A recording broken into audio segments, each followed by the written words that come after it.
In Preston, property entrepreneur Marco Robinson is giving this £120,000 flat away for free.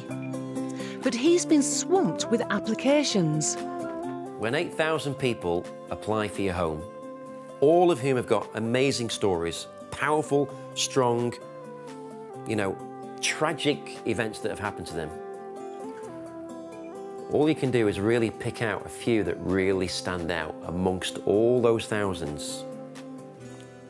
All you can do is spend as much time with them as you can, because who they are is what is going to make my decision for me.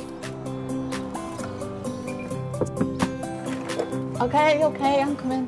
Today, Marco is visiting Jo, who's failing eyesight is putting her job, and therefore her ability to pay rent, at risk. So what's the score today? Are you working later? Working nights tonight.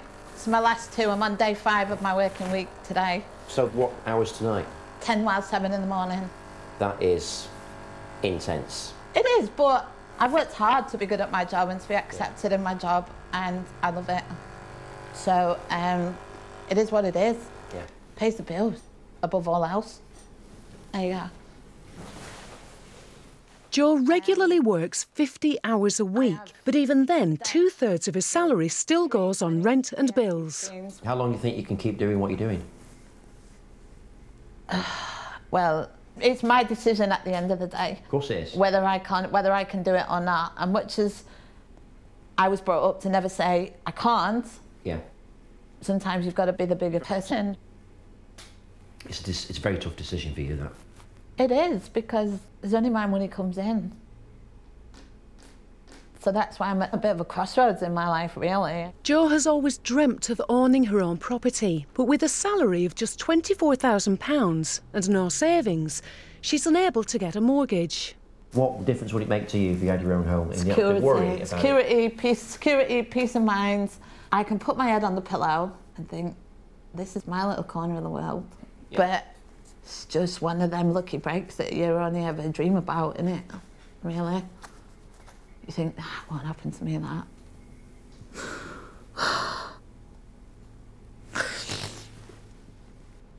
God. What am I worried about? Yeah. Having no eyesight and not being able to earn money. That's obviously the thing at the back of my mind. Yeah. And that don't go away. Yeah. And it gets worse every day, what you're telling me. Yeah. But you put a brave face on. Well, you dig deep. My auntie always says, and it's just the kind of little law that I live by, get your hair done, get your lippy on, and get out and face the world. As long as you've got your hair done and your lippy on, no one knows what's going on.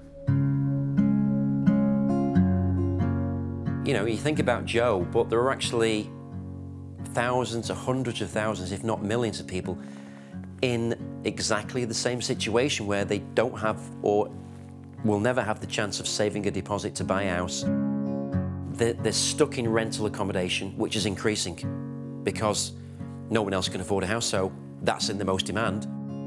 And all that's going through their mind financially is, oh my God, I can never buy a house. My bills keep going up, my rent's going up. What the hell am I going to do? It's been 2 weeks since Marco last saw 18-year-old single mum Holly, and today he's going with her to do the weekly shop. Struggling to make ends meet, Holly sometimes goes without food so Bethany can eat. I'd usually get some bread, get a couple of bags of pasta. If I had any money left at all, I might buy a little something to go on the pasta, maybe. So you're not eating very well, are you, yourself? Not at the moment, no. I'd rather make sure Beth's all right and got plenty of formula than, have big, expensive meals. It's an easy choice for me. So this is the milk that Beth's on. As you can see, when she gets older, she'll need jar foods, which are about £1 for a jar.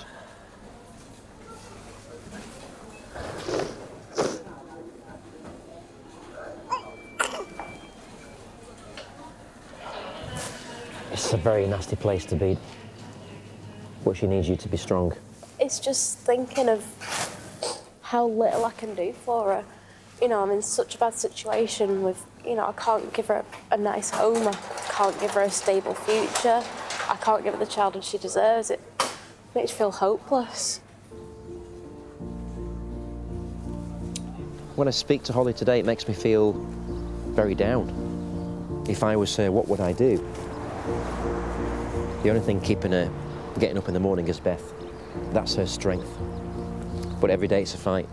She's in complete despair. And that's the worst place to be.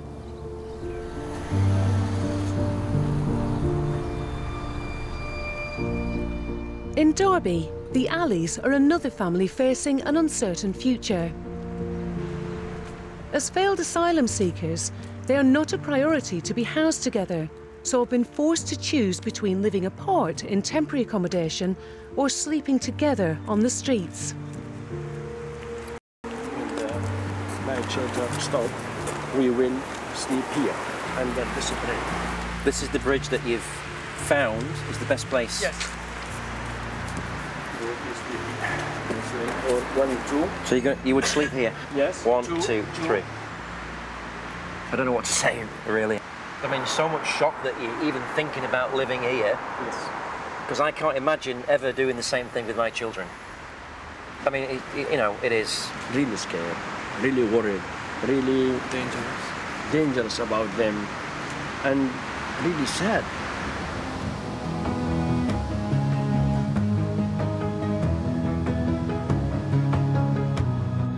Six weeks ago, Michael Robinson came to Preston to give this flat away to someone in need.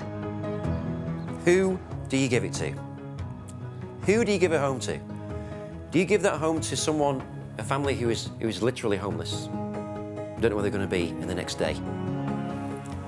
Do you give it to a single mum with a very young baby where every day she is in that situation, the health is affected very badly, the future's going to be set out? Or do you give it to the most hardworking person you've ever met with an incredible disability?